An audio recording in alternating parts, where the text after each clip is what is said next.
Do you remember these PlayStation games?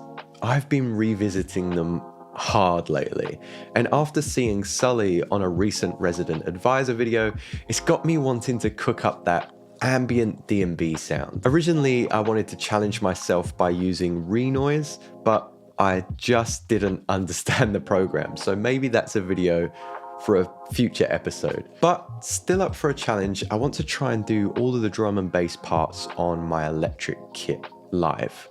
Before we get to that though, we need to create some chords. Ambient drum and bass means atmospheric pads, and we can build that quite easily with a sawtooth wave,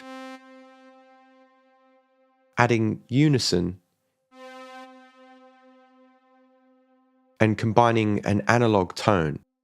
Pitch these a little out of tune from one another with the fine tune here, and you should be golden. I'm using the analog butter preset inside Serum 2 here. For another 20 chill presets, just visit my Patreon. Once you have your patch, you're also going to want to solidify that kind of euphoric, dreamy sound, and you can do this real easy by playing minor 9 chords. Here we have a C minor chord. If we add a 7th, and then a 9th, we get this. I copy and paste that chord and pitch it up a 5th. So now we have these 2 chords.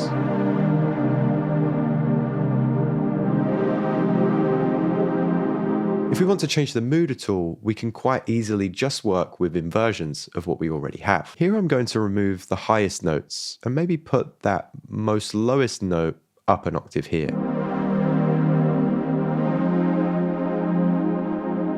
That's my loop for the chords.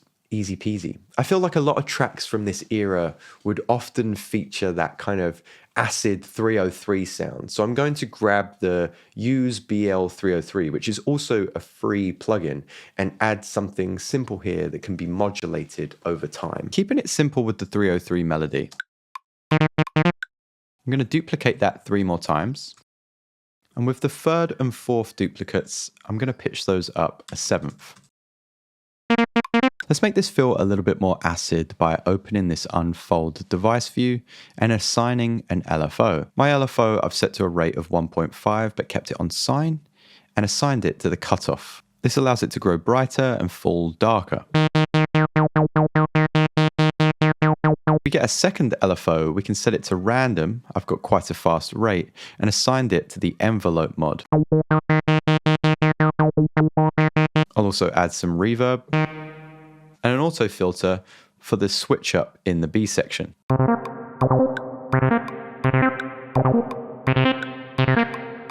want a nice 808 pattern for this, and you could also use like an upright bass kind of sound. I have just the thing here that I think strikes a nice balance. Keep it simple at the start using the root note of each chord, but utilize an octave jump, 5th or 7th to add some complexity towards the end of 2 to 4 bars.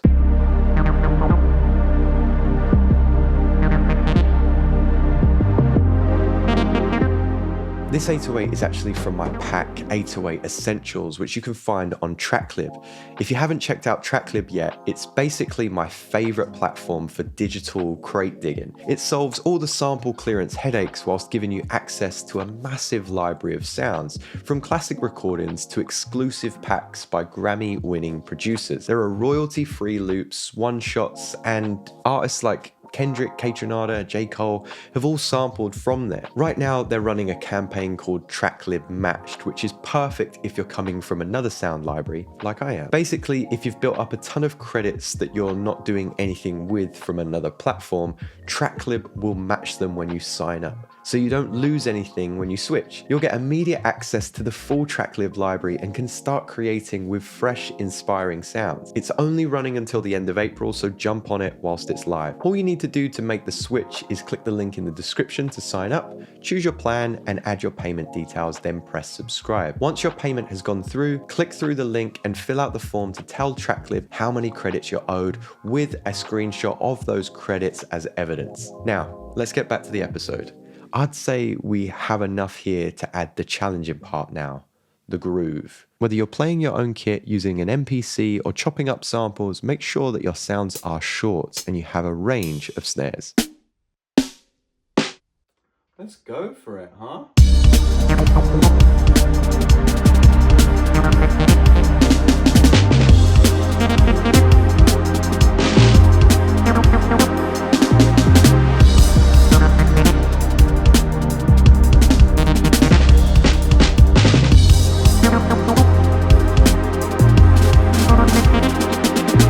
That was an absolute workout. Now, let's edit and modulate our parts. The first thing that I'm going to do is modulate the pad throughout, and I think the easiest way to do that is utilizing the cutoff.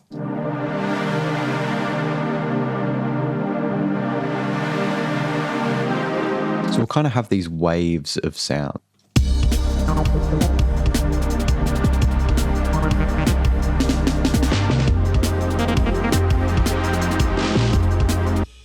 Every now and then at the bar line, I'm just going to pick that resonance up.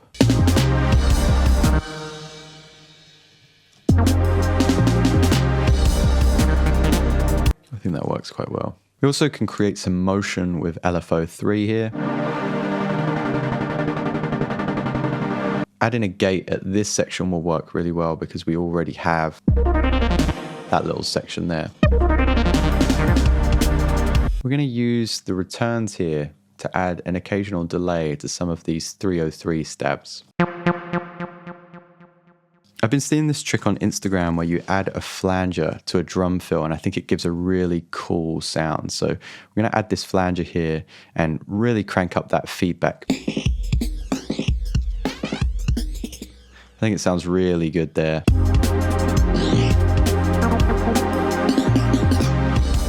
I think in this second section, just creating a darker area for basically all of our instruments. Maybe these three together, keeping the chords nice and bright. So we'll introduce the EQ here.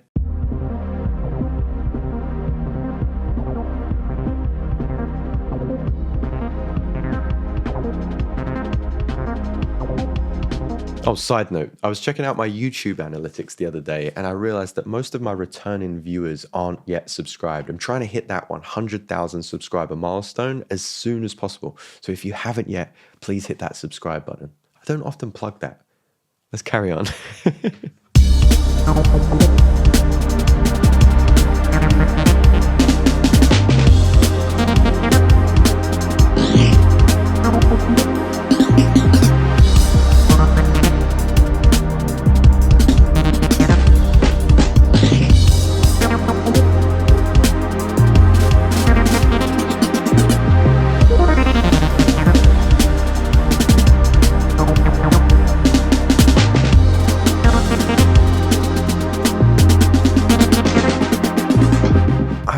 Dig this beat. There's something about it that makes it so easy to listen to for a long period of time. Thanks as always for stopping by, and I'll see you next time.